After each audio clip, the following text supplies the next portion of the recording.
hari ini secara singkat nanti kita akan membahas tentang jenis-jenis penelitian, karena di mata kuliah epidemiologi saya juga sudah pernah menyampaikan materi tentang jenis-jenis penelitian. Ya. Namun sebelum ke materi jenis-jenis penelitian, dari materi yang sudah kita bahas pada pertemuan yang lalu, adakah yang perlu dipertanyakan dulu, atau adakah yang perlu diperjelas dulu, atau ada yang sudah kontak dengan dosen dan ada permasalahan yang perlu didiskusikan di sini?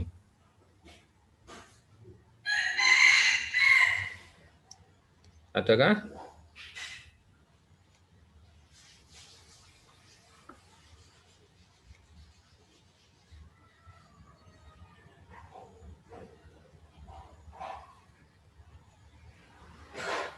Bastia sudah kontak dosen? Sudah menemukan masalah, Bas? Sudah menemukan masalah tapi masih belum kontak sama dosen, Pak. Oke, bisa segera dilanjutkan ya. Ke mana peminatannya kemarin, Bastia?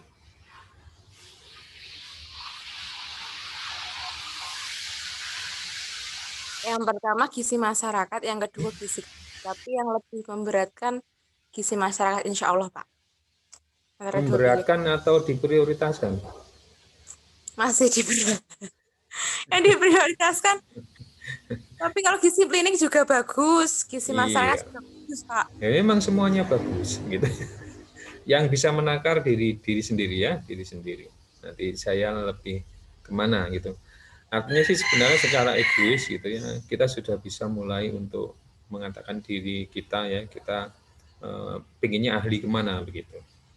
Ya, tapi bukan berarti setelah menentukan oh saya ke gizi klinik yang lainnya kemudian ditinggalkan, itu bukan ya. Nah, oke. Nah, Nana Hamidah sudah ketemu ide penelitiannya? Nah.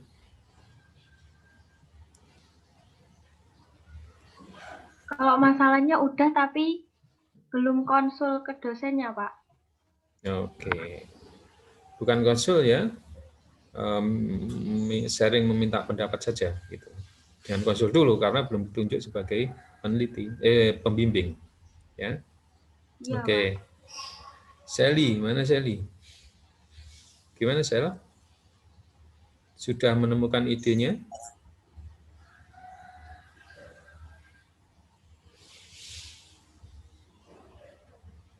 Kenapa Sel? Sudah ketemu?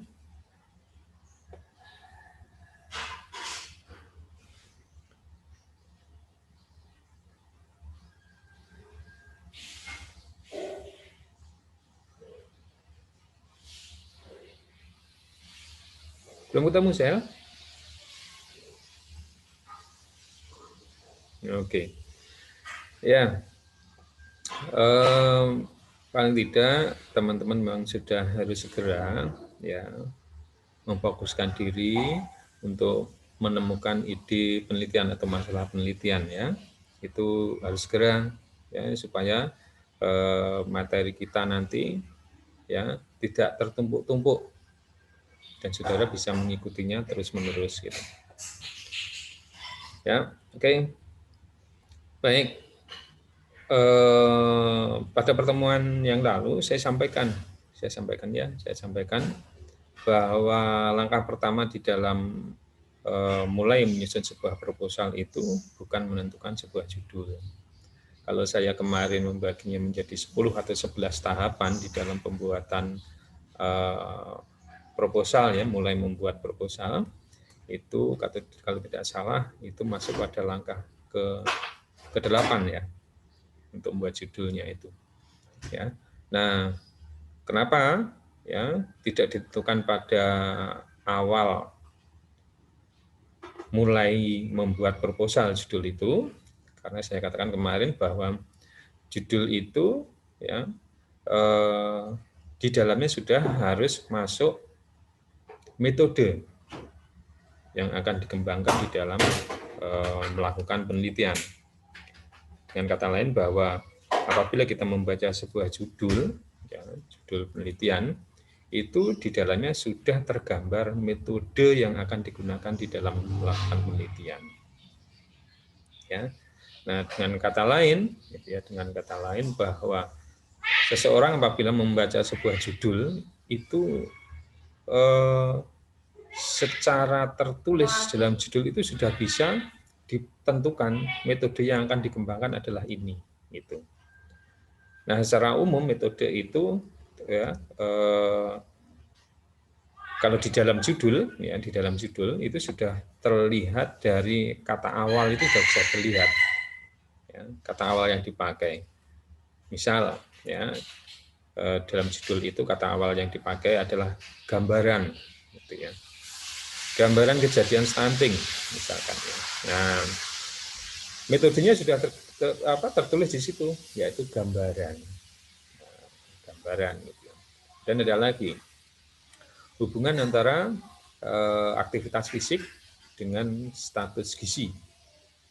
Kata awalnya hubungan, gitu kan? Nah, itu orang sudah bisa memperkirakan bahwa metode yang akan dikembangkan adalah ini, gitu ya, dengan menggunakan kata kunci hubungan. Gitu. Nah, kemudian ada lagi kata awalnya misalkan menggunakan perbedaan. Perbedaan status gizi antara balita di kota dan balita di desa, yang ekstrim begitu ya. Nah, atau dibandingkan dengan dua tempat. Nah, kata awal yang digunakan adalah perbedaan. Nah, orang sudah bisa memperkirakan bahwa metode yang dikembangkan adalah membandingkan. Nah, dari 3 contoh tadi, ada gambaran, kemudian ada hubungan, kemudian ada perbedaan, bisa jadi ada kata pengaruh dan lain sebagainya, maka sebenarnya kata-kata yang saya pakai di awal itu sudah mencerminkan sebuah metode penelitian, sudah mencerminkan sebuah desain penelitian. Ya, karena pada dasarnya desain penelitian, ya, desain penelitian yang dikembangkan oleh mahasiswa, ya, itu ada tiga jenis penelitian berdasarkan tujuannya, yaitu menggambarkan, menghubungkan, dan membandingkan. Ya, jadi ada namanya menggambarkan atau disebut dengan deskriptif, kemudian menghubungkan itu korelatif, ya, dan yang ketiga membandingkan atau disebut dengan komparatif. Ya, ini yang sering digunakan oleh mahasiswa. Ya, jadi jenis penelitiannya ada 3, deskriptif, korelatif, dan komparatif. Itu. Ya, walaupun sebenarnya kalau kita melihat atau membaca sebuah buku itu banyak sekali penulis-penulis itu, ya, membagi penelitian menjadi banyak bagian. Nah, seperti ini.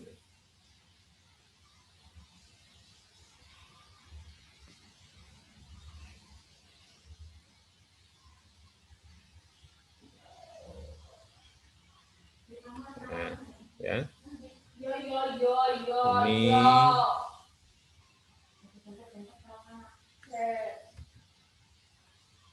Nah, ini ya, skema penelitian itu bisa semacam ini, ya. Ini saya ambil dari sebuah buku, ya. Nah, dia membaginya menjadi bermacam-macam gini. Nah, daripada membingungkan, gitu, membingungkan, saya ambil saja, ya, yang bisa dikembangkan oleh mahasiswa yang mana, ya, yang bisa dikembangkan oleh mahasiswa adalah deskriptif, korelatif, dan komparatif, gitu, ya. Ya, nih. Nah, jadi yang akan kita bahas pada pagi hari ini nanti ya,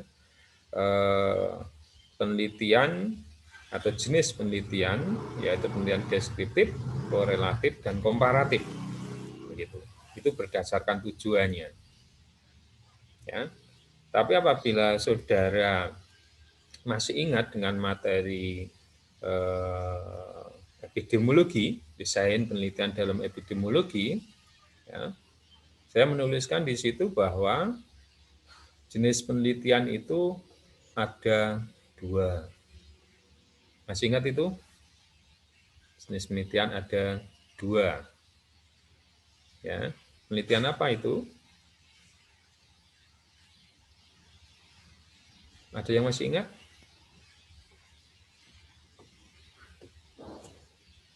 Halo, ada yang masih ingat?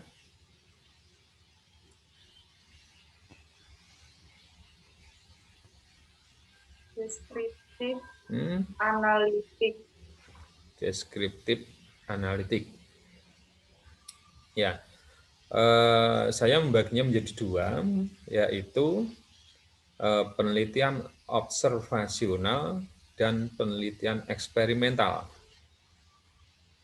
Ya, nanti dilihat ya, observasional dan eksperimental. Gitu. Apa dasarnya membedakan itu? Ya, membedakan menjadi 2, yaitu observasional dan eksperimental.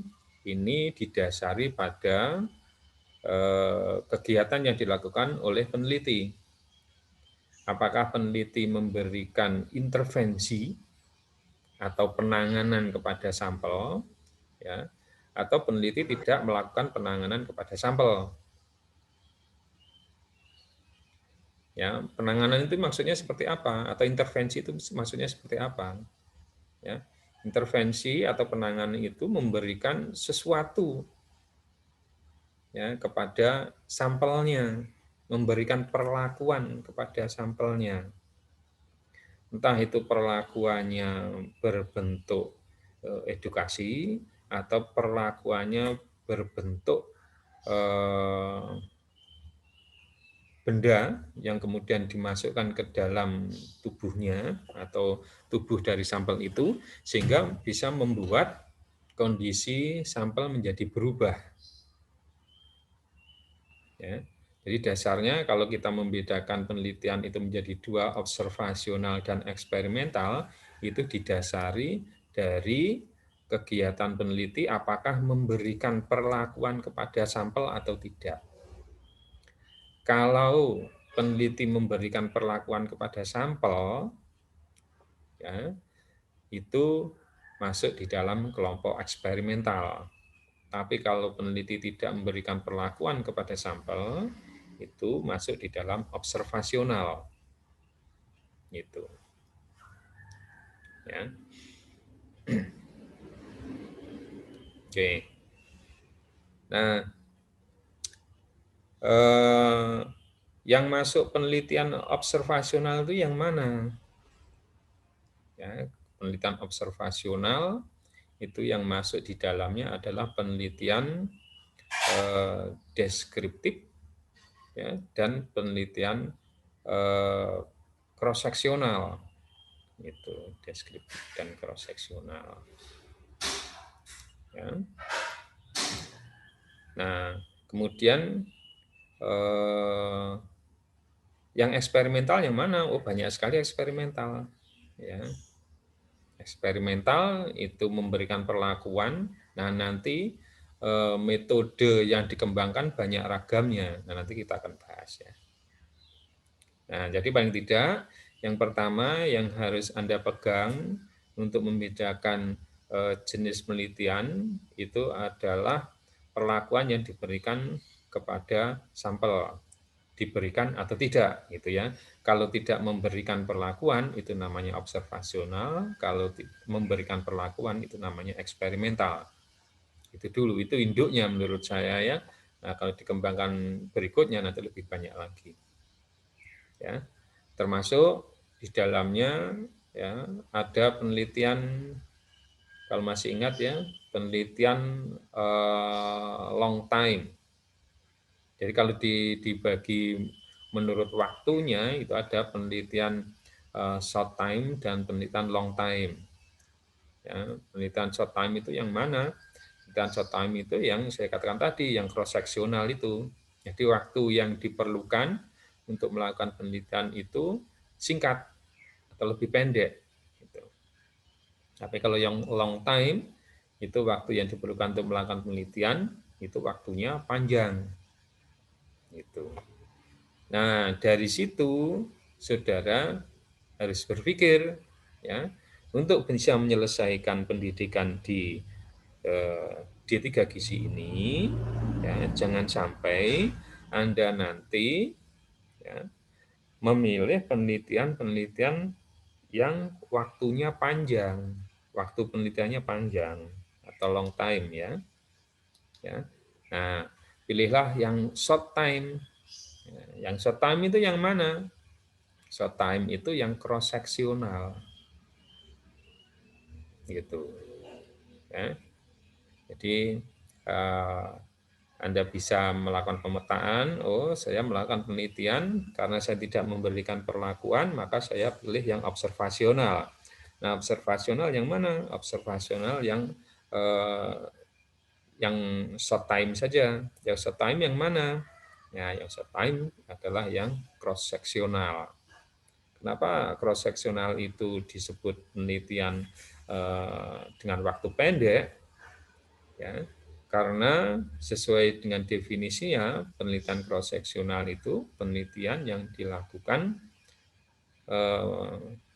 dengan pengambilan data sesaat, di waktunya sesaat atau sekali begitu ya pengambilan datanya. Jadi tidak berulang itu. Ya. Nah, itu yang cross seksional. Ya. Oke. Kita bahas satu persatu ya. Oke. Nah, sekarang penelitian deskriptif dan deskriptif. Ya. Apa itu penelitian deskriptif? Deskriptif itu menggambarkan. Ya, deskriptif itu menggambarkan. Ya. Kalau dipanjangkan, penelitian deskriptif itu adalah penelitian yang bertujuan ya, membuat sebuah gambaran dari sebuah objek secara rinci. Ya. Jadi penelitian yang bertujuan untuk menggambarkan objek secara rinci. Ya, menggambarkan objek secara rinci itu contohnya seperti apa? Itu, ya. Misalkan ini dalam kehidupan sehari-hari ya. Kalau saudara beli HP, Anda beli HP. Terus saudara menceritakan kepada teman saudara, ya, HP saya warnanya pink, kameranya 4, screen-nya ukurannya segini. Kemudian apa namanya?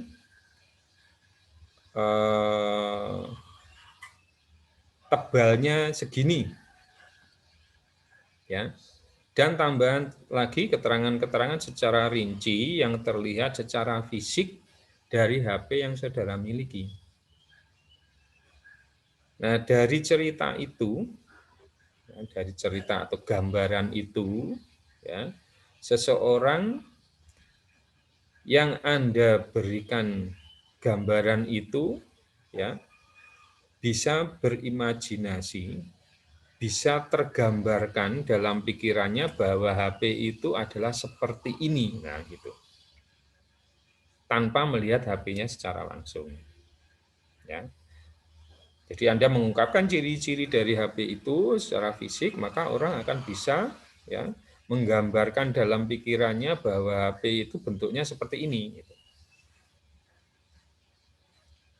Nah, itu namanya deskriptif. Deskriptif itu berbeda dengan naratif. Ya, kalau naratif, narasi itu bercerita suatu kejadian, suatu fenomena. Tapi kalau deskriptif itu menggambarkan sebuah keadaan. Ya. Nah, biasanya yang dipakai atau dikembangkan di gizi atau di perguruan tinggi yang lain, ya, apabila kita menggunakan jenis penelitian deskriptif, itu kata awalnya adalah gambaran. Ini yang sering dipakai.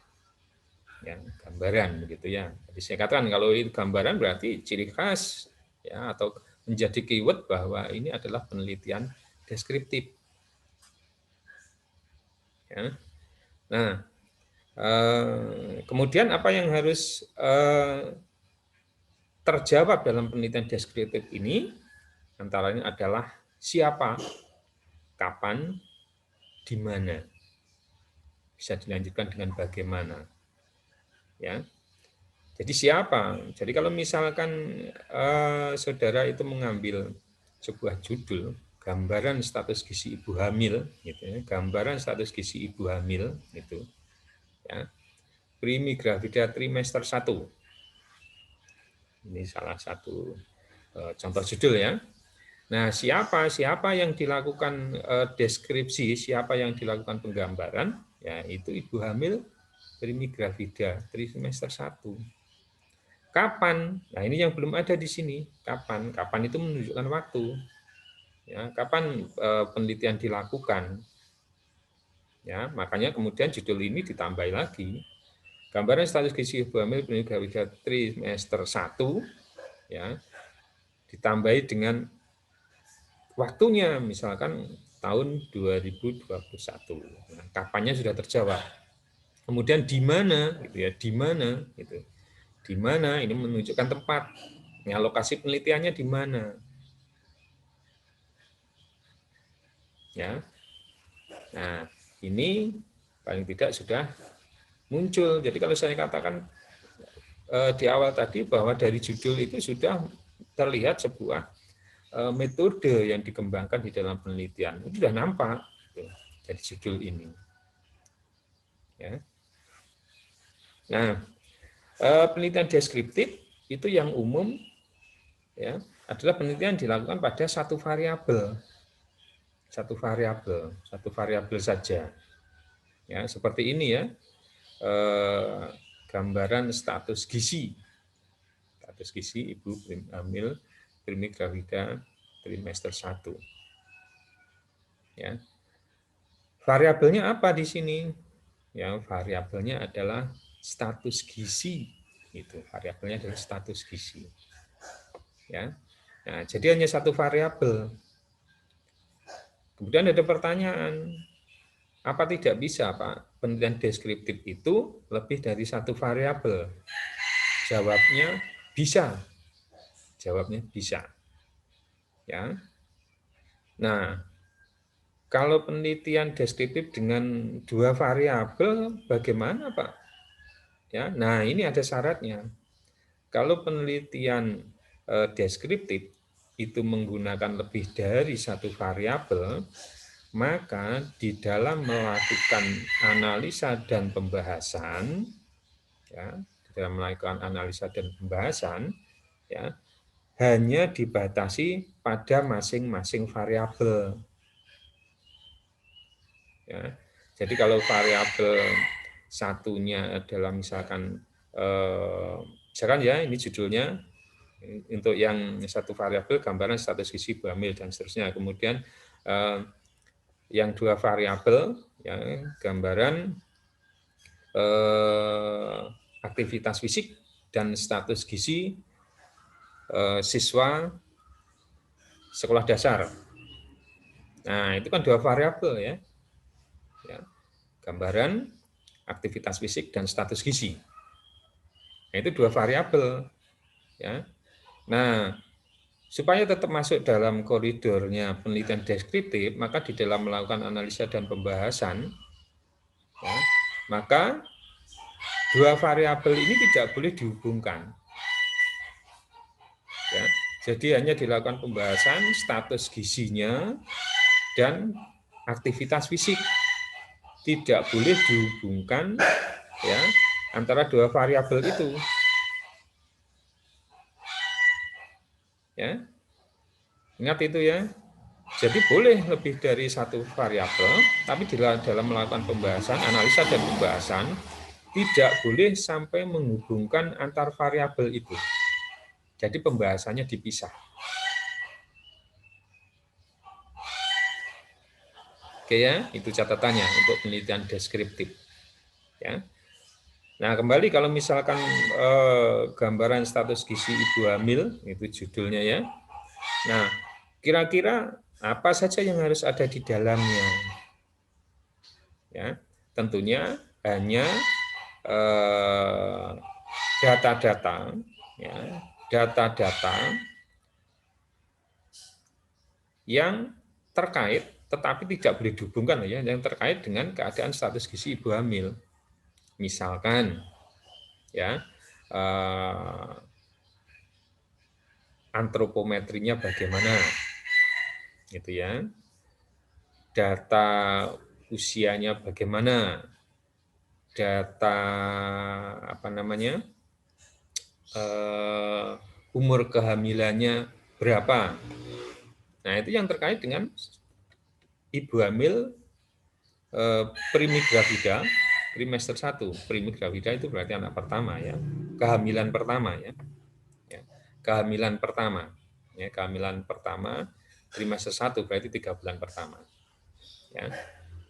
Ingat, yang ingin saya tekankan bahwa penelitian deskriptif itu ya tidak hanya penelitian yang dilakukan pada satu variabel, tapi bisa lebih dari satu variabel. Namun di dalam melakukan analisa dan pembahasan harus dilakukan sendiri-sendiri, tidak boleh menghubungkan antar variabel yang diteliti. Oke, ini adalah penelitian deskriptif. Nah, berikutnya penelitian cross-seksional. Penelitian cross-seksional atau sering disebut dengan penelitian belah lintang. Ya, penelitian belah lintang. Ya. Nah, secara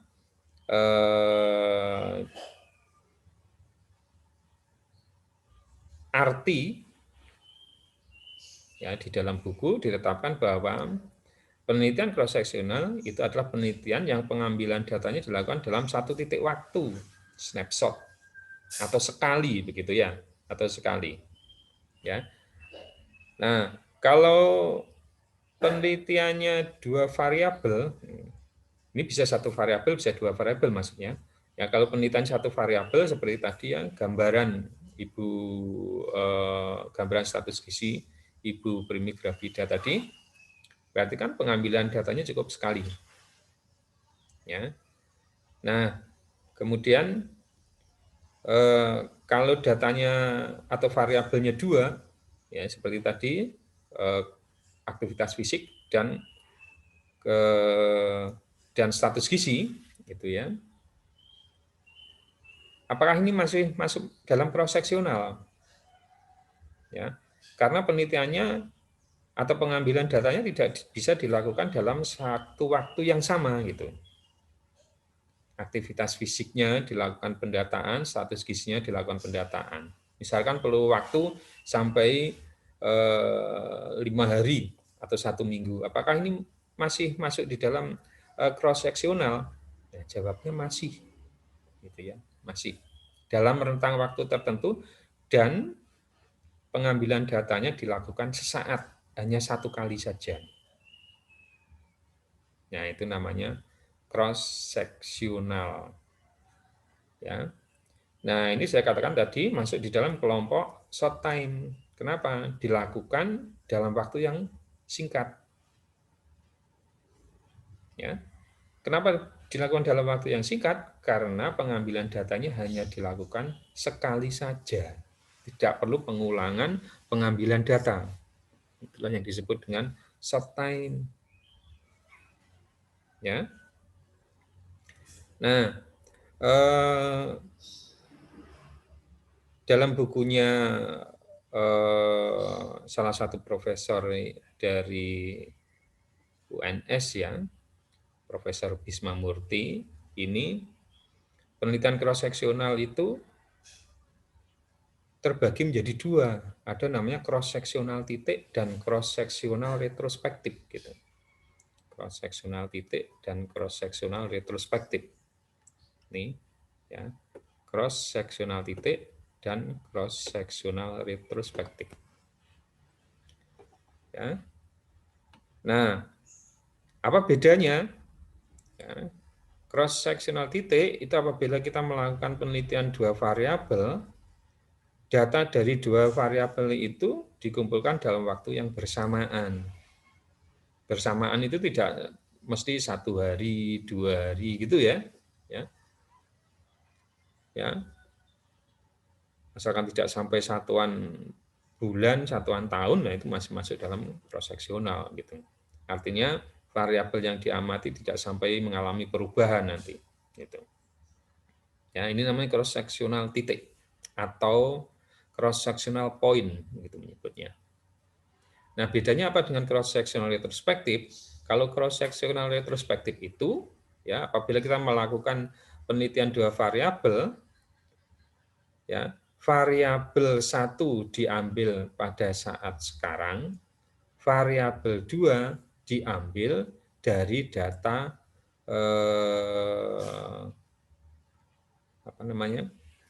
data sekunder.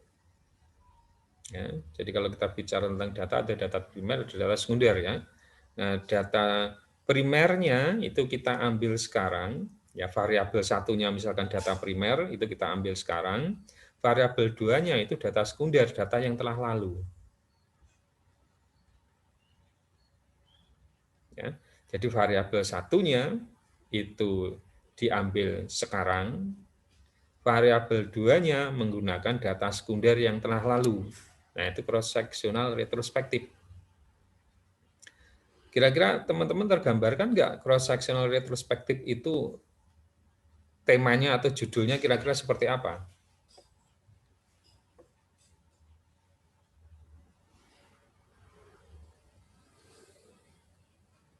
Halo? Ada yang punya usulan? Cross-sectional retrospektif? Ya. Kira-kira judulnya atau temanya seperti apa? Jadi variabel satunya itu menggunakan data primer, variabel 2-nya menggunakan data sekunder. Data sekunder berarti data yang telah lalu yang dipakai, retrospektif. Ya. Contohnya apa kira-kira? Dua variabel itu.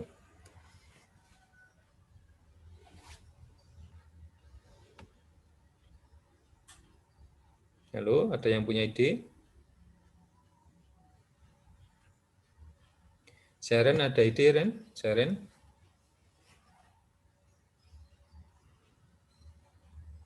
Jadi ada variabel yang diambil datanya sekarang, gitu ya, datanya sekarang, dan ada variabel yang datanya menggunakan data yang lalu, data sekunder. Coba pikirkan yuk. Anissa, mana Anissa? Ada ide?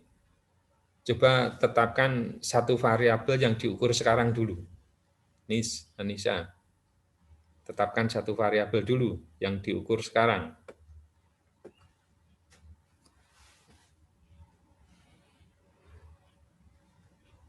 Misalkan konsentrasi di atau terfokus pada ini nih, ya, status gizi. Status gizi. Ya, status gizi balita misalkan. Ya, status gizi balita. Status gizi balita ya. Diukur sekarang. Nah, kemudian kita melihat banyak faktor kan dari dulu ya atau yang telah lalu yang bisa mempengaruhi status gizi dari balita itu. Kira-kira apa? Variabel apa kira-kira?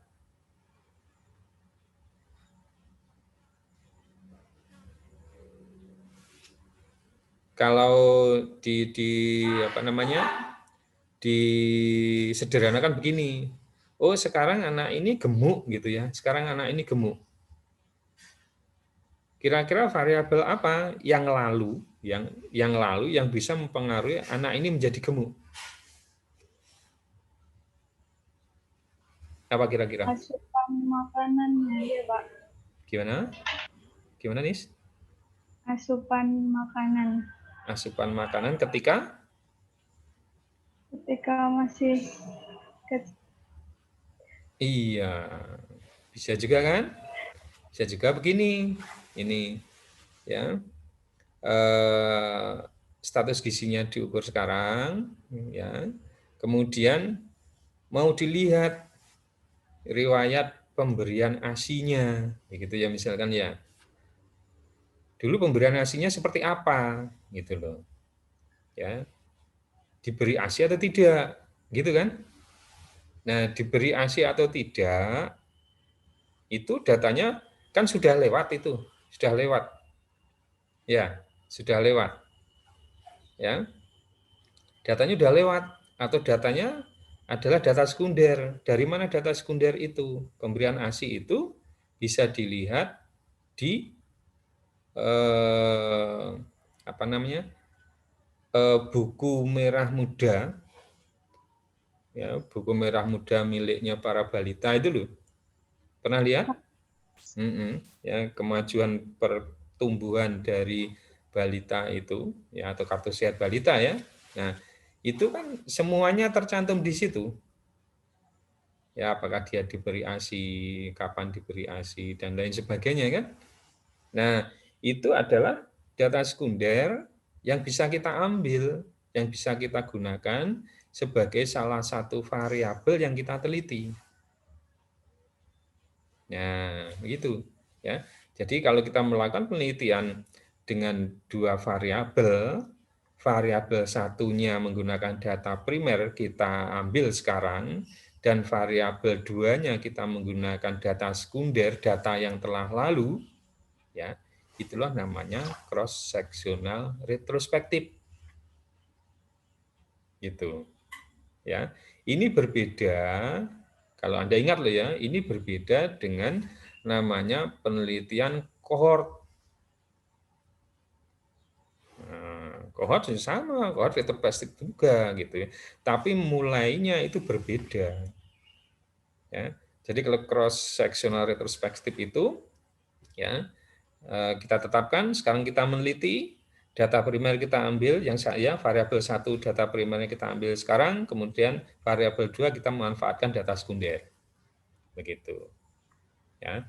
Tapi kalau kohort itu beda lagi. Kalau kohort itu masuk yang long time penelitian dalam waktu panjang, sama-sama meninjau ke belakang, ya sama-sama meninjau ke belakang.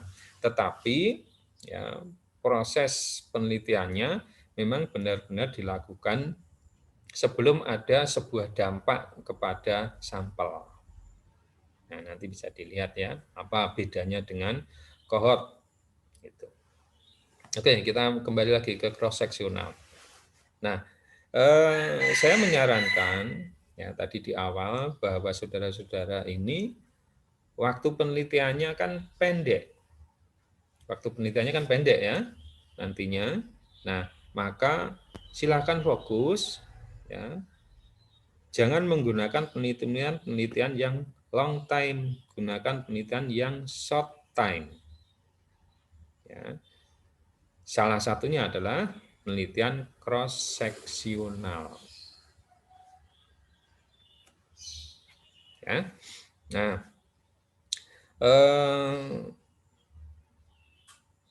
penelitian cross seksional atau penelitian yang pengambilan datanya dilakukan dalam satu titik waktu tertentu atau snapshot ini ya bisa menggunakan satu variabel, bisa juga menggunakan dua variabel. Tapi yang umum dipakai atau dikembangkan ini adalah penelitian dengan menggunakan dua variabel. Ya. Nah, maka kata awal dari judul-judul yang biasa digunakan itu adalah kata hubungan atau korelasi. Ya, atau korelasi. Ini yang sering dipakai. Jadi bagi saudara-saudara yang punya ide penelitian, ya, ide penelitian dengan dua variabel, ya, mau dicari korelasinya, mau dicari hubungannya ada atau tidak. Nah, ini bisa mengembangkan, ya, penelitian cross seksional, ya, dengan kata awalnya dalam judul itu adalah hubungan atau korelasi. Ya. Oke. Ada pertanyaan sampai sini? Deskriptif dan cross seksional. Deskriptif itu bisa masuk cross seksional, ya. Ya. Kalau deskriptif tadi tujuannya, ya, deskriptif tujuannya menggambarkan. Korelatif tujuannya untuk menghubungkan, mencari hubungan. Komparatif tujuannya untuk membandingkan. 3 itu, ya. Nah, kalau cross seksional itu pembagiannya berdasarkan waktu. Ya, cross seksional itu pembagiannya berdasarkan waktu. Cross seksional waktunya singkat. Nah, bisa deskriptif, bisa korelatif, gitu. Ya, cross seksional itu bisa deskriptif, bisa korelatif. Ya, jadi penelitiannya cross seksional, karena cross seksional itu pembagian atau pengklasifikasiannya berdasarkan waktu. Cross seksional itu masuk di dalam short time, ya, short time. Penelitian yang bisa dikembangkan adalah deskriptif ataupun korelatif. Bisa nggak komparatif? Bisa juga. Ya. Jadi dalam cross seksional itu, ya, yang digarisbawahi atau kata kuncinya cross seksional itu pengambilan datanya dilakukan sesaat dalam satu titik tertentu, tidak ada pengulangan waktu pengambilan data. Nah, deskriptif, ya, bisa masuk di dalamnya kalau pengambilan datanya memang hanya sekali waktu, ya. Kemudian korelatif, walaupun ada dua variabel yang dihubungkan, tapi kalau pengambilan datanya dilakukan dalam satu waktu tertentu, ya, itu juga masuk di dalam penelitian cross seksional. Komparatif, contohnya, ya, perbedaan antara, gitu, ya, perbedaan status gizi, gitu, ya, perbedaan status gizi antara, ya, balita di posyandu A dan posyandu B. Balita di posyandu A, posyandu B, gitu, ya. Tujuannya adalah membandingkan, ya, membandingkan status gizinya di dua tempat. Nah, kalau dua tempat itu pengambilan datanya dilakukan sesaat, satu waktu, maka, ya, penelitian komparatif ini juga masuk di dalam penelitian cross seksional. Ya, jadi ingat, ya, ingat pembagiannya, ya. Jadi kalau berdasarkan waktu itu bisa short time dan long time. Kalau berdasarkan tujuannya itu bisa dikelompokkan menjadi deskriptif, korelatif, dan komparatif. Oke. Ya. Semakin bingung nggak kira-kira? Ren, Sharon, bingung nggak, Ren? Bingung, Pak. Bingung. Bingungnya di mana, Ren?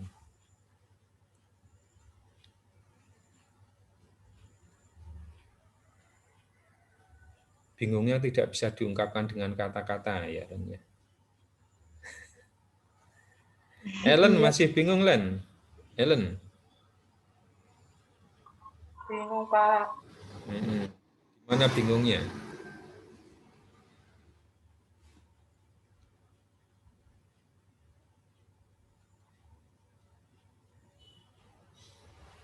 Oke. Saya mulai, ya. Saya mulai mencoba membuat sistematikanya, ya. Jadi begini, penelitian Ya, penelitian itu tadi yang awal saya katakan penelitian observasional dan penelitian eksperimental, gitu ya. Nah, kemudian misalkan kita fokus dulu di penelitian observasional. Ya, penelitian observasional itu penelitian yang dilakukan tanpa memberikan intervensi atau penanganan kepada sampel. Ya, observasional. Nah, observasional itu kita kelompokkan berdasarkan waktu pengambilan datanya. Bisa masuk di dalam kelompok short time dan masuk kelompok long time. Gitu ya. Nah, kemudian yang masuk di dalam kelompok short time ya, itu bisa dibagi menjadi penelitian berdasarkan tujuannya tadi. Deskriptif, korelatif, komparatif. Itu. Nah, apakah yang long time bisa juga? Long time-nya bisa juga, ya. Dibagi menjadi deskriptif, korelatif, dan komparatif. Ya. Nah, jadi dilihat dasar pembagiannya dulu. Itu. Ya, dasar pembagiannya dulu. Ya. Nah, kembali ya, yang short time, contohnya adalah cross seksional. Nah, yang masuk dalam cross seksional itu bisa deskriptif, korelatif, komparatif. Kenapa cross seksional itu bisa ada 3 macam deskriptif, korelatif, komparatif? Karena pembagiannya kalau cross seksional yang masuk di dalam short time, ya, itu pengambilan datanya dilakukan sesaat saja, tanpa ada pengulangan pengambilan data. Nah, itu pembagiannya. Ya. Kalau long time bagaimana? Ya. Kalau yang long time, itu pengambilan datanya dilakukan dalam rentang waktu yang cukup panjang. Yang biasa dilakukan adalah dalam satuan tahun untuk melihat sebuah perkembangan penyakit misalkan. Ya. Nah, yang masuk di dalamnya adalah penelitian kohort dan penelitian kasus kontrol long time. Ya, itu yang long time. Ya. Nah, jadi kembali lagi bahwa lihatlah pembagiannya itu berdasarkan apa, begitu. Ya. Makanya di awal tadi saya sampaikan penelitian itu banyak ragamnya, ya, karena dasar pembagiannya bermacam-macam.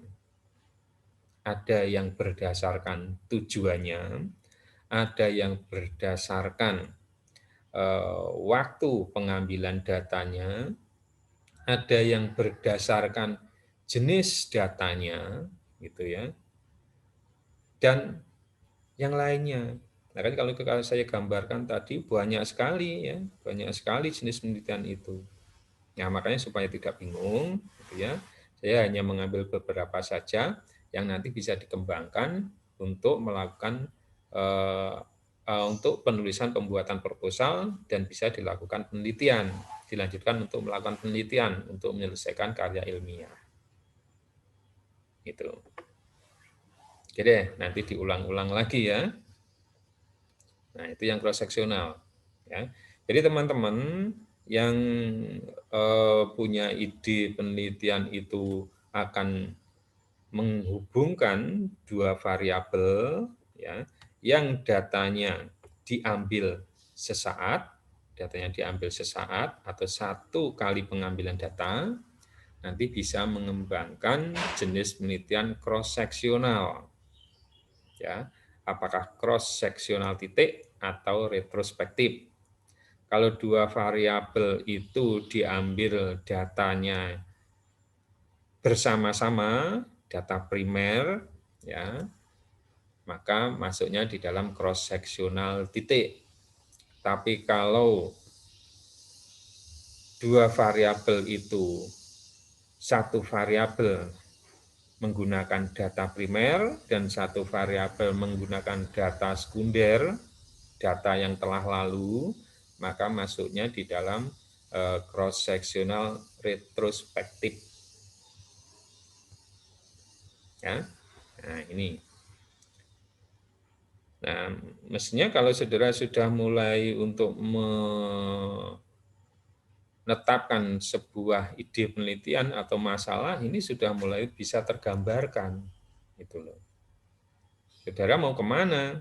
Ya, mau deskriptifnya, atau mau ke korelatifnya, atau ke komparatifnya. Ya. Apakah Anda mau cross-seksional, ya,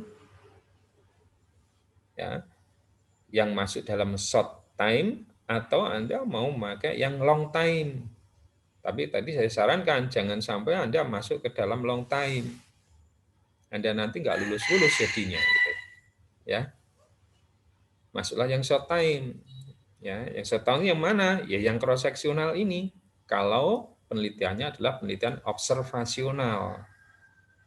Jadi kalau Anda hanya melakukan pengamatan saja ya, kayak tadi ya, pengamatan status gizi, ya, pengamatan aktivitas fisik, itu kan pengamatan saja kepada respondennya, kepada sampel penelitiannya ya, menilai tingkat pengetahuan, ya, menilai sikap, gitu ya. Itu kan penelitian-penelitian ya yang bisa dilakukan dalam waktu pendek. Ya. Nah, pesan saya jangan sampai ya menggunakan penelitian yang long time ya. Nanti nggak selesai. Kapan wisudanya kalau nggak selesai? Ya, Sel. Ya. Sudah dapat bonus 1 tahun begitu ya. Dapat bonus 1 tahun di rumah begitu ya, masa pandemi ini ya. Inginnya kan segera selesai gitu kan. Nah, makanya kembangkan nanti penelitian-penelitian yang masuk dalam penelitian short time. Ya, short time. Antara lain adalah penelitian belah lintang atau cross seksional. Ya. Nah, tinggal saudara nanti memilih ya. Kalau berdasarkan tujuannya, Anda mau deskriptif, korelatif, atau komparatif. Tapi pakemkan dulu atau mantapkan dulu bahwa Anda tidak sampai masuk ke long time, gitu loh. Ya. Nah, oke, ada pertanyaan lagi? Mana tadi Ellen tadi? Sharon, Ellen gimana? Mulai ada secercah kejelasan atau menjadi lebih bingung lagi? Makanya begini saya katakan ya, lebih baik sekarang Anda mulai fokus kepada ide penelitian Anda atau masalah penelitian Anda gitu loh. Nanti pengembangannya lebih mudah gitu loh. Ya, nanti nulisnya akan lebih mudah gitu. Ya. Penelitian masuk yang mana ya, begitu ya. Gitu. Ya, Len. Ellen ngangkat apa, Len? Masalahnya apa, Ellen?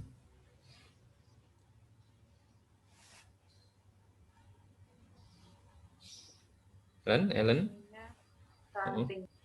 Stunting. Nah, stunting itu Ellen merencanakan gitu ya, harus sudah ada rencana nih, Len, ya. Setelah stunting ya, menetapkan stunting, Ellen kan cari referensi kemarin kan, referensi ya, cari teori-teori, cari artikel tentang stunting. Ya. Nah, akhirnya Ellen akan mendapatkan nanti banyak mendapatkan teori misalkan ya, melihat sebuah teori atau menemukan teori, misalkan teorinya WHO tentang kejadian stunting. Stunting itu faktor yang menyebabkan apa saja? Kan banyak kan? Banyak sekali kan di situ.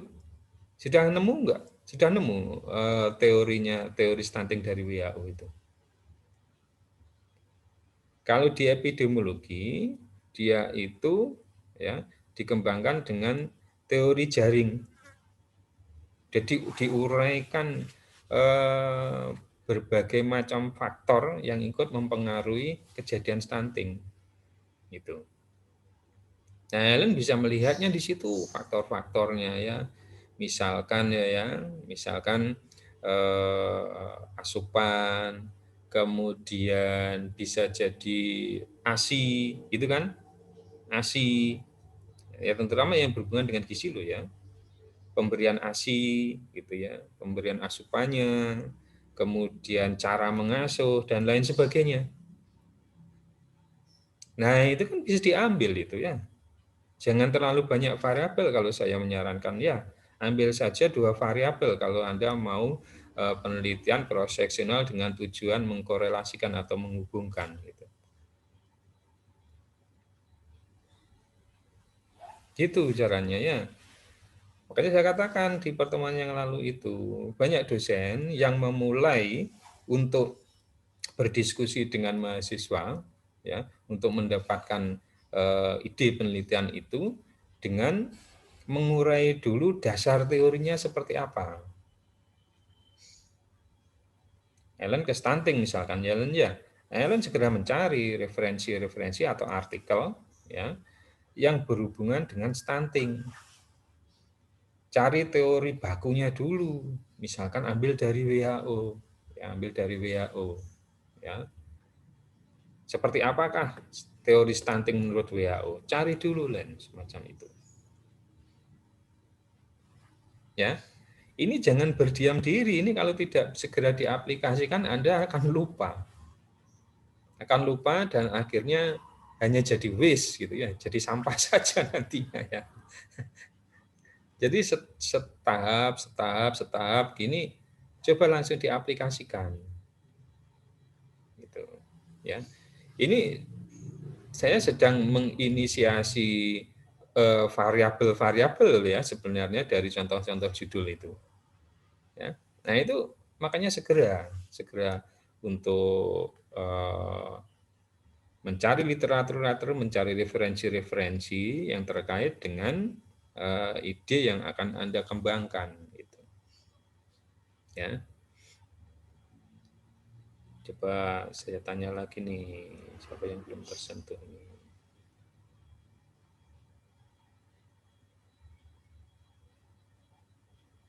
Koiriana, mana Koiriana?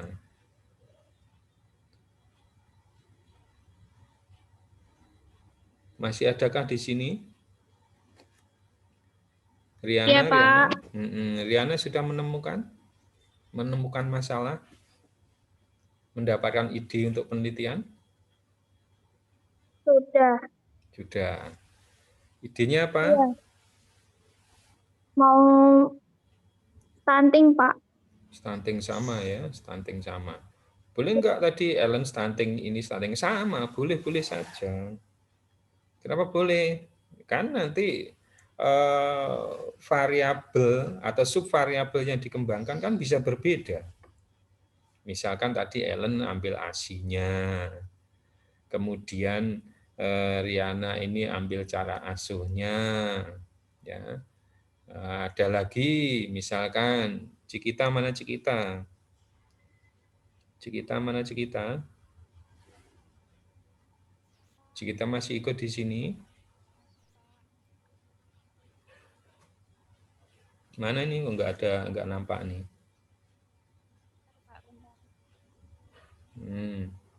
Ya, misalkan kita juga stunting, boleh ya. Ambil apanya misalkan ya, misalkan penyakit infeksinya. Gitu ya, boleh saja. Ada lagi, Sekar mana Sekar?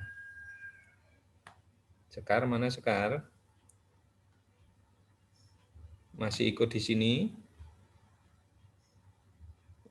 Susah sinyalnya, Pak. Huh? Keluar masuk dari tadi katanya. Keluar masuk. Ya ini kelemahan dari atau kekurangan dari Zoom itu semacam ini. Makanya banyak materi saya yang saya rekam dulu ya. Atau rekaman ini nanti saya share lagi ke YouTube untuk bisa diulang bagi teman-teman yang harus keluar masuk akhirnya bisa belajar lagi gitu. Itu maksud saya gitu. Ya. Nah, jadi teman-teman kalau misalkan fokusnya kepada stunting segera dicari referensinya. Ya, referensi stuntingnya seperti apa. Lah diuraikan di situ. Ya. Kan banyak sekali faktor-faktor penyebab stunting, faktor yang terkait dengan stunting, ya. Nah, itu bisa ya kemudian diangkat secara bersama-sama itu, ya. Nah, oke. Kemudian kita lanjutkan ya, setelah cross seksional ya, kita akan masuk ke penelitian eksperimental dan eksperimental ya. Halo, masih fokus? Hilwa masih fokus, Wah? Hilwa? Masih, Pak. Oke.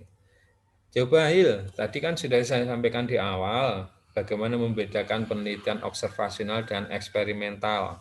Kalau yang eksperimental, yang ada di pikiran Hilwa yang seperti apa? Apa bedanya dengan observasional?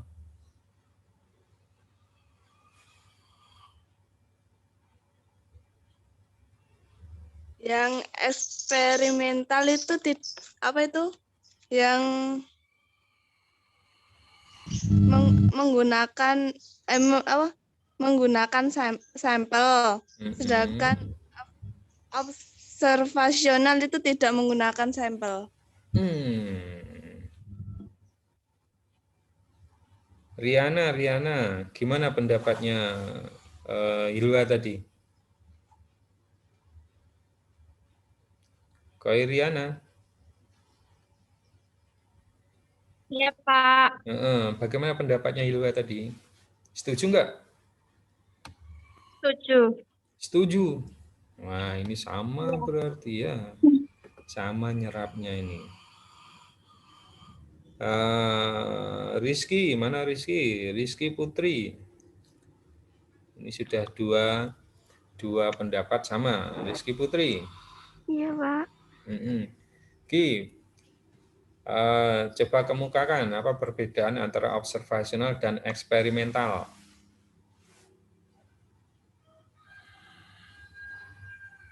Setuju dengan pendapatnya tadi?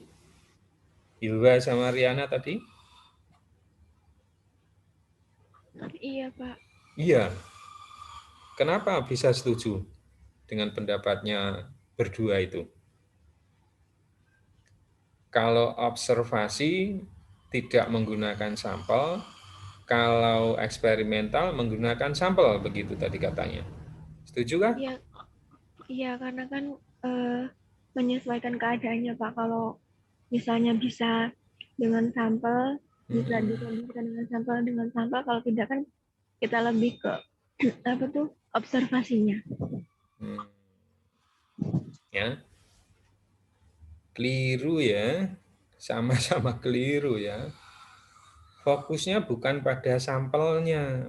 Penelitian observasional itu bisa menggunakan sampel, penelitian eksperimental itu juga menggunakan sampel.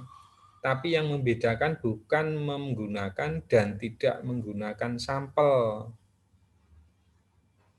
Yang membedakan adalah peneliti itu memberikan perlakuan atau tidak. Peneliti itu memberikan penanganan atau tidak. Atau dengan kata lain, peneliti itu memberikan intervensi atau tidak. Ya, tadi saya katakan penanganan, intervensi, perlakuan, itu bisa nampak ataupun bisa tidak nampak. Bisa berbentuk kebendaan, bisa berbentuk tidak kebendaan. Ya, kalau yang berbentuk kebendaan itu seperti apa? Ya memberi obat, memberi PMT, gitu ya, dan lain sebagainya. Yang tidak berbentuk apa? Memberi edukasi,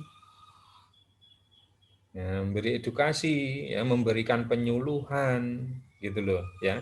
Itu kan tidak nampak, ya. Tetapi sama-sama bisa digunakan untuk melakukan intervensi, memberikan penanganan kepada sampel.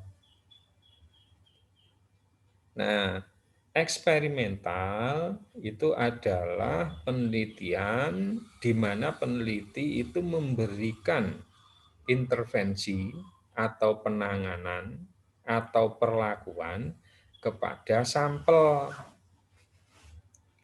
Kalau observasional, peneliti tidak memberikan intervensi, tidak memberikan perlakuan, tidak memberikan penanganan. Ya, jadi sama-sama bisa menggunakan sampel dua-duanya. Ya, tapi perlakuan sampelnya itu yang harus dibedakan. Kalau ada penanganan kepada sampel itu namanya eksperimental. Kalau tidak ada penanganan kepada sampel itu namanya observasional. Ayo, masih bingung lagi membedakan dua ini? Masih bingung kah? Pak, Ya. berarti yang observasi itu seperti pengamatan saja gitu. Betul. Ya.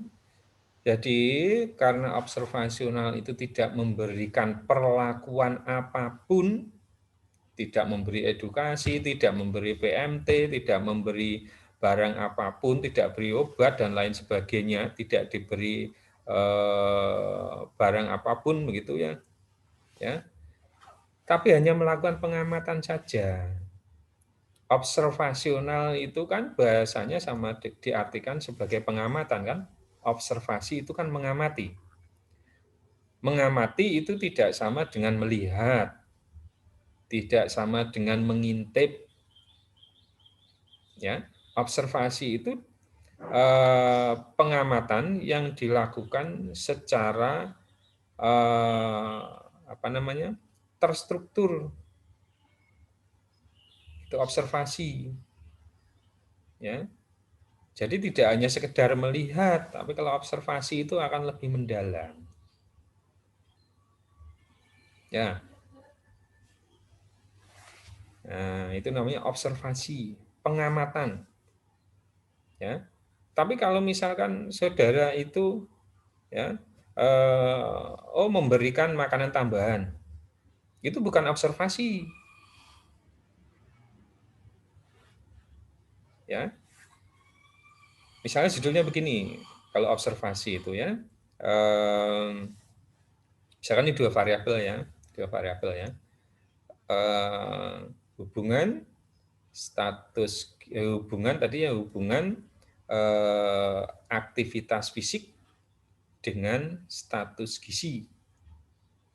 Aktivitas fisiknya itu kan kita melakukan pengamatan saja. Itu ya. Tidak sampai kita berikan treatment, tidak sampai kita berikan perlakuan, misalkan Dek sampai nanti harus berlari begitu ya, berlari sejauh 5 kilo setiap hari begitu. Tidak memberikan perlakuan itu gitu ya. Ya. Tapi hanya melakukan pengamatan setiap hari aktivitas fisiknya seperti apa. Jadi tidak sampai menyuruh, tidak sampai memberikan apapun kepada sampel yang diamati itu. Ya.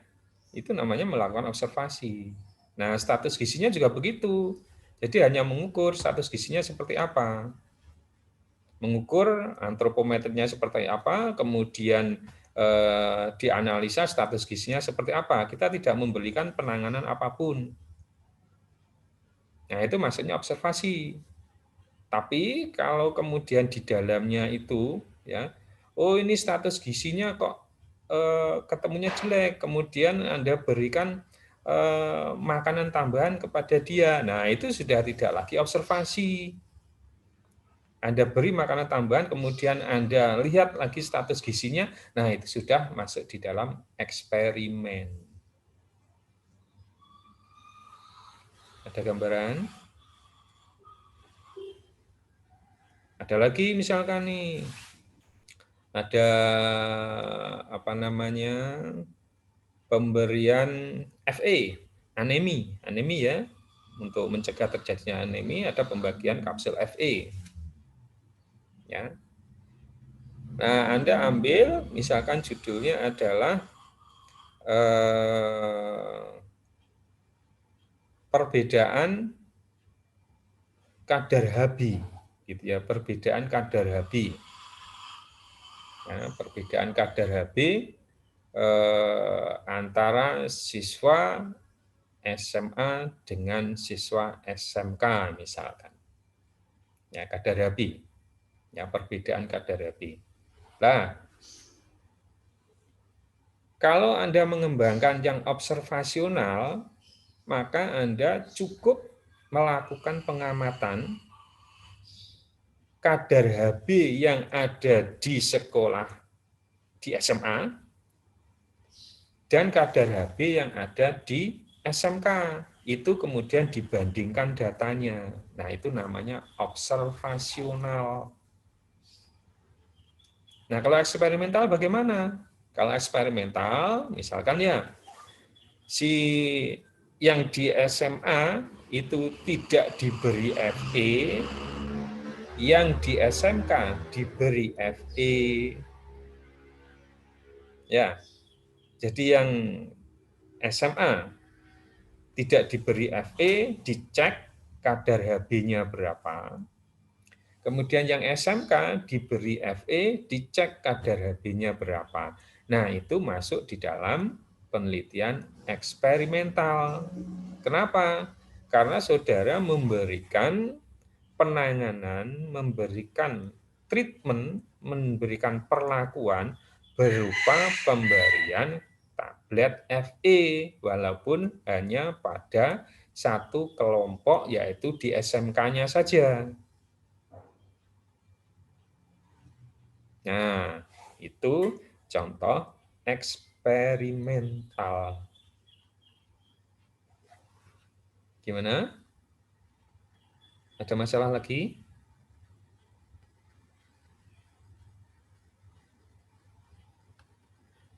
Ellen ini kayak serius sampai nengkleng begitu ya, Ellen ya? Gimana, Ellen? Semakin pusing kah? Risma gimana, Riz? Karisma?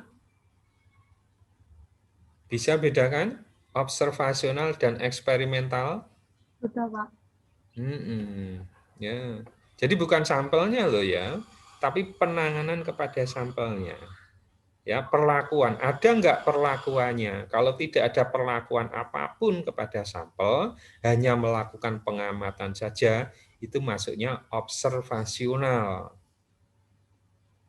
Ya.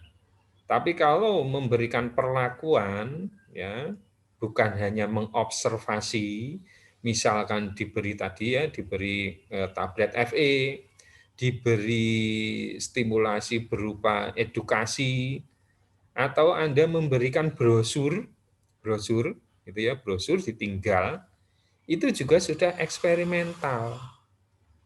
Misalnya ya, Anda mau melihat pengetahuan ya, tingkat pengetahuan ibu ya, tingkat pengetahuan ibu hamil tentang ASI. Tingkat pengetahuan ibu hamil tentang ASI.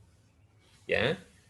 Nah, kalau saudara itu datang kepada ibu hamil, kepada sampel itu, kemudian memberikan kuesioner yang berisi tentang pengetahuan ASI, ya, dan Anda dapatkan data itu, maka itu adalah penelitian observasional. Itu. Tapi kalau saudara datang, kemudian berikan kuesioner pengetahuan tentang ASI itu, Anda nilai, Terus kemudian dia diberikan, Anda tinggali brosur tentang ASI. Besoknya lagi Anda datang, ya. Kemudian Anda beri kuesioner lagi untuk Anda cek pengetahuannya. Nah, itu sudah tidak masuk lagi menjadi observasional, tapi menjadi eksperimental.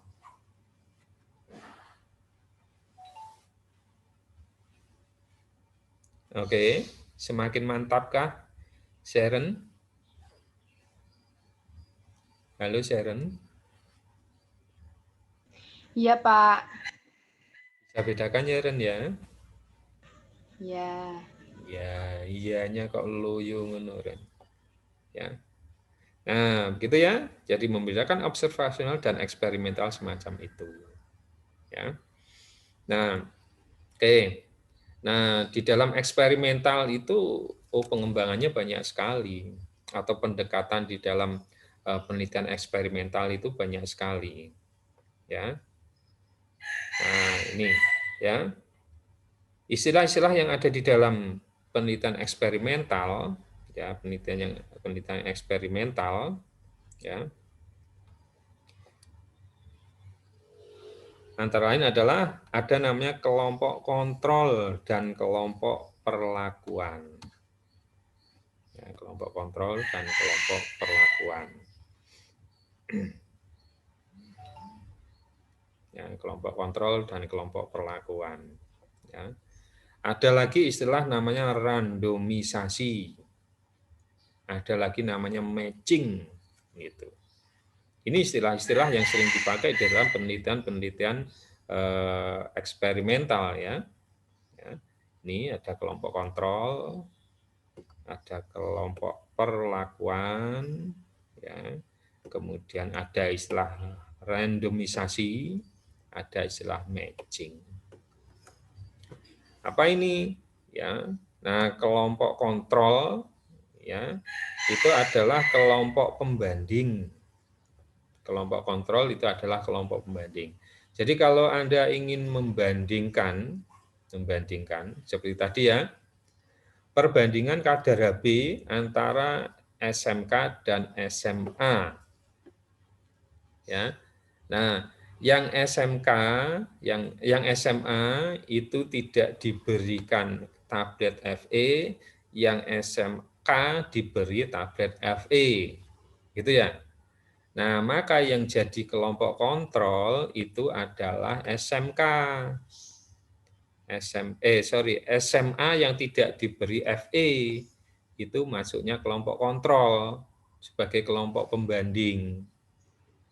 Tapi siswa SMK yang diberi tablet Fe nanti masuknya di dalam kelompok perlakuan. Jadi yang diberikan intervensi kan yang SMK tadi kan dibeli Fe, nah dia masuknya menjadi kelompok perlakuan. Sebentar saya ingatkan ya. Ketika kita mau membandingkan ini mereview dari mata kuliah statistik ya. Ya, kalau membandingkan itu berarti minimal itu harus ada 2 kelompok. Begitu kan saya katakan? Masih ingat? Membandingkan. Ya. Membandingkan minimal harus ada 2 kelompok. Ya. Yaitu kelompok yang dibandingkan dan kelompok pembanding. Ya. Kelompok yang dibandingkan dan kelompok pembanding. Nah, kelompok pembandingnya itu adalah kelompok kontrol, kelompok yang dibandingkan itu kelompok perlakuan. Kelompok perlakuan itu adalah kelompok yang mendapatkan intervensi, mendapatkan penanganan. Oke. Ya, ini harus dimengerti dulu karena pengembangan dari penelitian eksperimental itu banyak sekali. Ya. Nah, kemudian ada istilah randomisasi. Istilah randomisasi itu berbeda dengan definisi random. Randomisasi berbeda dengan istilah random. Rizky Putri mana? Rizky? Mana Rizky? Wah, gak respon.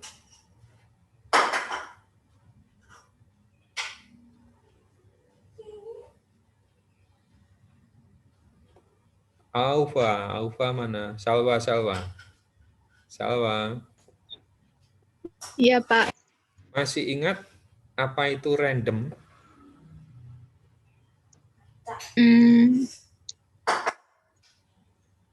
Random itu acak ya, Pak? Iya, betul. Random itu acak. Istilah itu sering dipakai di mana sih? Berhubungan dengan apa random itu? Ayo, berhubungan apa? Nana, Mida. Mana Nana?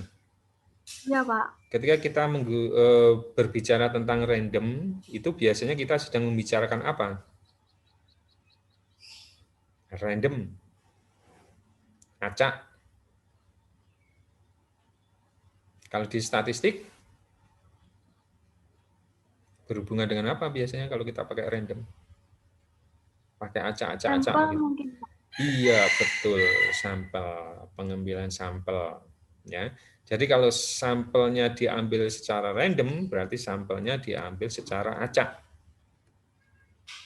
Ya. Nah, kalau randomisasi itu seperti apa? Randomisasi itu kata asalnya juga random.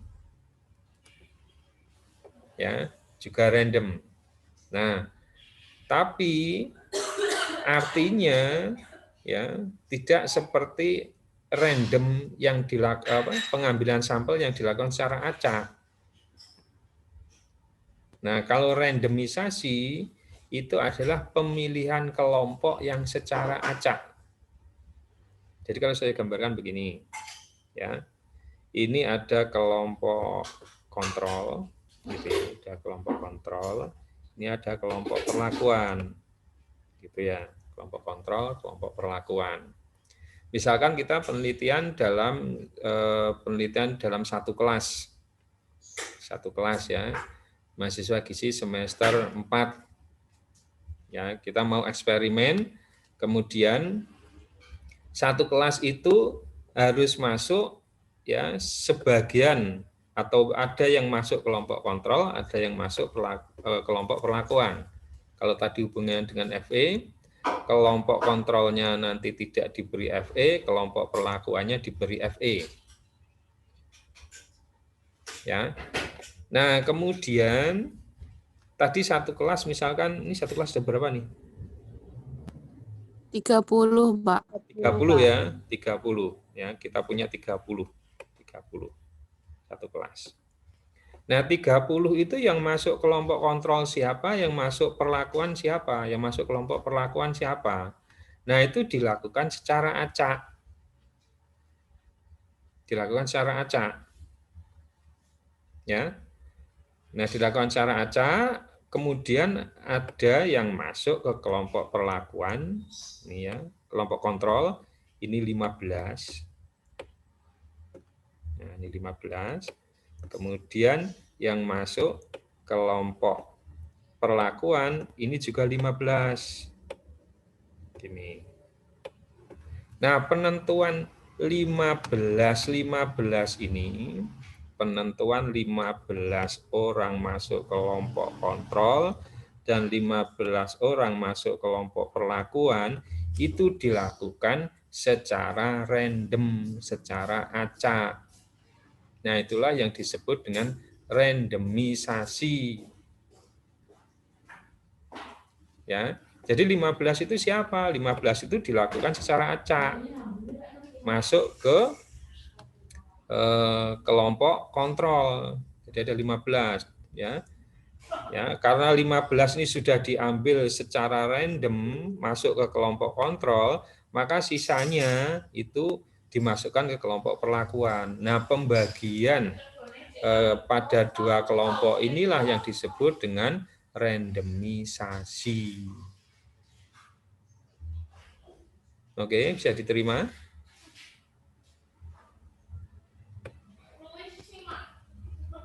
Ellen, bisa terima Ellen? Arti randomisasi? Bisa membedakan dengan namanya random? Bisa Ellen? Bisa ya. Jadi kalau saya gambarkan, ini ada baskom, gitu ya, ada baskom. Isinya kelereng, ini kelereng, gitu ya, kelereng. Ada 30 kelereng, gitu. Nah, kemudian kita ambil secara acak, kita ambil ke sini ya 15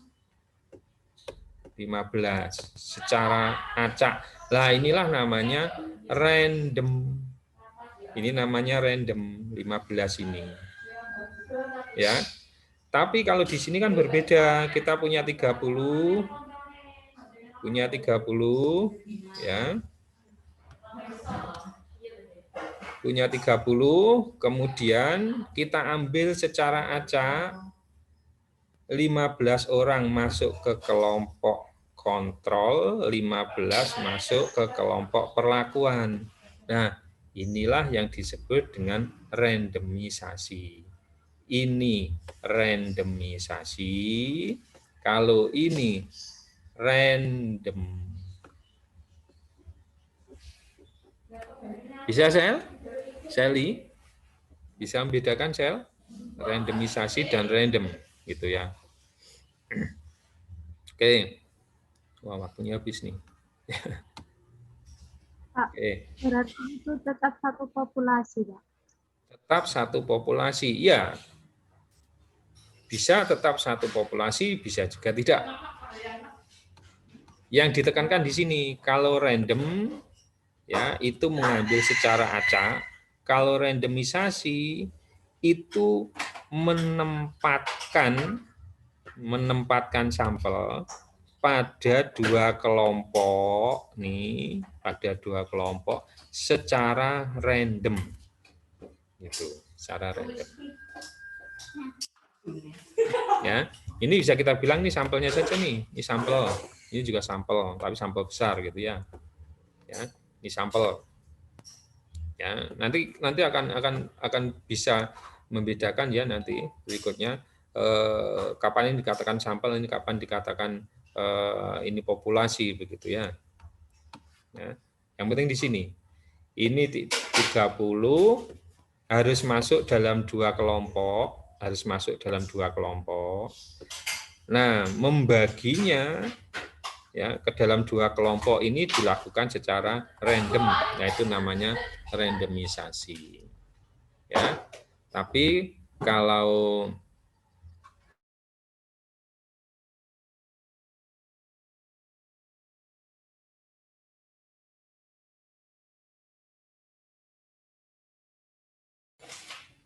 ya, ini namanya randomisasi. Tapi kalau random saja, yaitu pengambilan secara acak. Tidak dikelompokkan dia masuk kemana, gitu loh. Nanti aplikasinya ada. Ya. Nah, oke. Nah, kemudian matching. Apa itu matching? Nah, ini sudah saya berikan contoh. Ya, sudah saya berikan contoh. Ya. Di sini tadi kelompok kontrolnya 15, kelompok perlakuannya 15. Ya, kelompok kontrolnya 15, kelompok perlakuannya 15. Ya. Dua kelompok ini ya, anggotanya sama, 15. Nah, itulah yang dikatakan matching. Jadi matching dalam penelitian eksperimen itu apabila pada kelompok kontrol dan kelompok perlakuan itu dihuni oleh sampel yang besarnya sama. Sampel yang besarnya sama, yaitu 15, 20, 20, 35, 35 ya. Jadi besar sampelnya sama dalam kelompok itu. Nah, itu namanya matching. Pak, kalau satu kelompok kontrolnya 15, kelompok pelakunya 14, ya itu namanya nggak matching. Ya, jadi harus sama. Oke, ya. Ini kemudian kita coba langsung lihat jenisnya ya. Salah satu saja ya, nanti bisa dibaca sendiri ya. Nah, ini kan bisa jadi bahan diskusi ya. Bisa jadi bahan diskusi di WA juga bisa ya. Kemudian besok kalau kita kuliah lagi juga bisa kita diskusikan lagi. Oke. Nah, ini salah satu contoh dari pengembangan metode penelitian eksperimen. Secara garis besar, penelitian eksperimen itu terbagi menjadi 3. Ada namanya pre-eksperimen, ya, atau pra-eksperimen. Kemudian ada namanya kuasi-eksperimen, ya, pre-eksperimen, kuasi-eksperimen. Kuasi-eksperimen itu kata lainnya adalah penelitian eksperimen semu.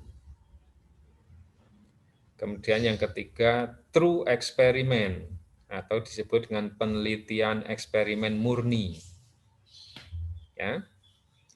Jadi saya ulang, eksperimen itu ada 3, ya, ada 3 kelompok.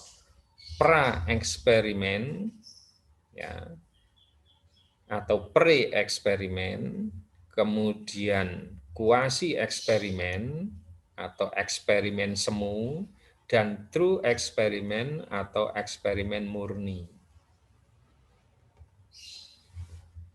Ya. Contoh dari pre-eksperimen, ya, pre-eksperimen ini contohnya adalah di sini nih. Ya. Contohnya adalah one shot case study atau sering dibilang post test only design, post test only design.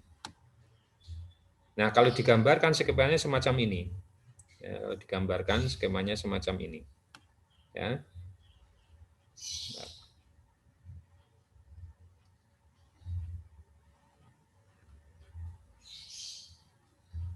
Nah, kalau digambarkan semacam ini. Ya. Ini ada garis lurus, kemudian di sini X. X ini simbol dari intervensi atau treatment ya, bukan treatment ya. Dan O adalah observasi. Artinya begini, kalau kita mengembangkan metode post test only design berarti desain ya hanya pada post testnya saja. Ini misalkan sampel ya, ini sampel. Nah, sampel itu diberikan intervensi. Ya, jadi ini misalkan balita diberi PMT, kemudian dalam rentang beberapa waktu, ya kita bisa melihat ya hasil pemberian PMT itu seperti apa. Misalkan dilihat dari berat badannya. Ya, saya ulangi, ini misalkan sampelnya adalah balita atau obyeknya balita ya, obyeknya balita. Balita itu diberi PMT, ini X, ini intervensinya adalah di pemberian PMT. Kemudian dicek berat badannya setelah diberi PMT. Ya, saya ulang, ini intervensinya adalah PMT. Sekarang balita itu diberi PMT, kemudian selang beberapa hari atau beberapa bulan dicek ya berat badannya, diobservasi. Ya, tanpa kita tahu atau melakukan pengukuran sebelum diberikan PMT itu berat badannya berapa. Ya. Jadi dikatakan post only design berarti observasinya itu hanya dilakukan setelah pemberian treatment, setelah pemberian perlakuan. Kalau treatmentnya tadi adalah pemberian PMT, maka berat badan itu hanya dicek setelah pemberian PMT. Nah, itu namanya post-test only design. Observasinya dilakukan setelah pemberian treatment. Ya, itu yang namanya post-test only design. Jadi desain penelitian eksperimen yang observasinya dilakukan setelah pemberian intervensi. Oke, ya. Nah, tapi kalau observasinya itu dilakukan dua kali, dilakukan dua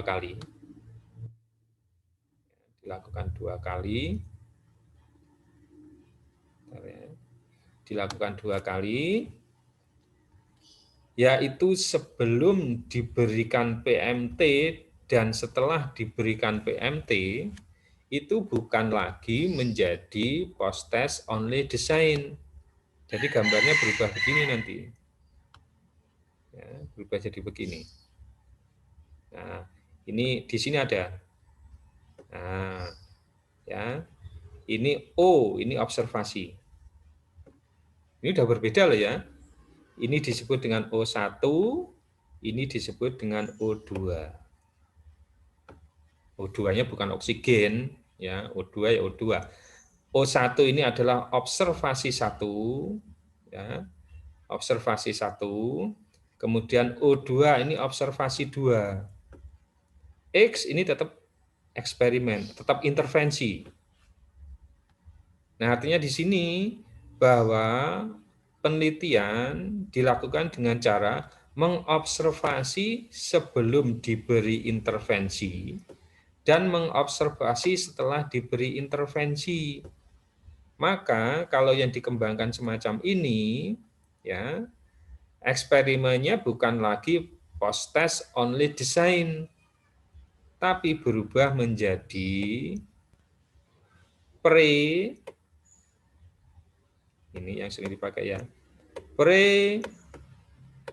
post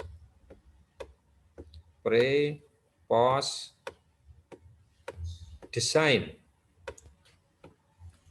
post design, ya, post design. Pre-nya itu observasi 1, ini observasi 1, post-nya observasi 2. Ya, misalkan tadi intervensinya adalah pemberian PMT, ya, intervensinya pemberian PMT di sini, diberi PMT, tapi sebelum diberi PMT itu dicek dulu berat badannya berapa. Setelah diberi PMT dicek berat badannya berapa, itu. Nah, itu judulnya akan bisa menjadi perbedaan berat badan, ya, setelah pemberian PMT. Nah, bisa semacam itu. Nah, itu namanya penelitian eksperimen, masuk di dalam penelitian pre-eksperimen. Ya. Maksudnya di dalam pre-post design. Bukan lagi post only design. Karena sebelum intervensi kita berikan, kita cek berat badan, kita observasi, setelah intervensi, kemudian kita cek atau kita timbang berat badannya. 2 kali penimbangan sebelum dan sesudah diberi PMT. Oke deh, ya. Ini adalah dasar dari eksperimen masuk di dalam kelompok pre-eksperimen. Silakan dibaca, ya. Untuk eksperimen yang lainnya, pre-post design atau pre-post control group design, gitu ya. Kemudian ada Solomon group design dan macam-macam. Silakan dibaca di situ, ya. Jika nanti ada yang perlu didiskusikan, pertemuan berikutnya kita akan mendiskusikan, tapi kalau tidak, ya kita akan langsung berlanjut kepada materi yang berikutnya. Oke, mudah-mudahan ya sedikit bisa atau bukan sedikit ya, paling tidak Anda mulai bisa menemukan ya atau memastikan arah penelitian Anda nanti mau kemana, mau observasi atau mau eksperimen, gitu ya. Pak, kalau yang tekpang itu bagaimana? Tekpang itu kan melakukan uji coba. Kalau melakukan uji coba ya maksudnya ke eksperimen. Eksperimen yang mana? Maksudnya ke eksperimen eksperimen murni atau true eksperimen. Oke, saya berharap pertemuan berikutnya banyak diskusi yang bisa kita lakukan terkait dengan desain penelitian yang akan Anda kembangkan. Oke, pertemuan hari ini kita akhiri dulu. Selamat belajar dan tetap jaga kesehatan. Ya, dan segera fokus untuk segera menyusun proposal setahap demi tahap, karena berikutnya kita sudah harus masuk bagaimana tata cara membuat sebuah membuat judul, membuat latar belakang masalah dan seterusnya. Oke, terima kasih. Saya akhiri. Assalamualaikum warahmatullahi wabarakatuh. Selamat siang. Waalaikumsalam warahmatullahi wabarakatuh.